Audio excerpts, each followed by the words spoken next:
DPA news Marathi, शोध सत्य बातमीचा।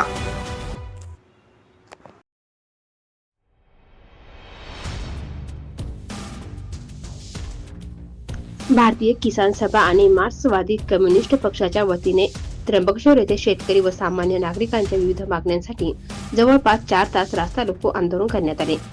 त्र्यंबकेश्वर रस्त्यावर मोठ्या संख्येने आंदोलक उतरले होते। प्रशासनाच्या निष्काळजीपणा विरोधात जोरदार घोषणाबाजी करत आंदोलकांनी आंदोलन तीव्र केले होते।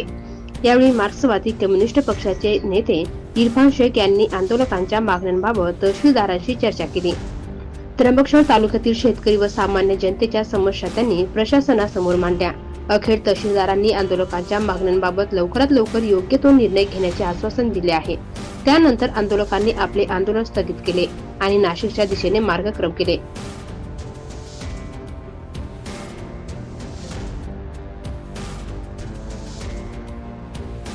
DPA न्यूज साठी प्रतिनिधी प्रभाकर गारे, त्र्यंबकेश्वर। ताज्या घडामोडी व अपडेट जाणून घेण्यासाठी आताच DPA न्यूज चॅनलला सबस्क्राइब करा आणि बेल आयकॉन क्लिक करायला विसरू नका।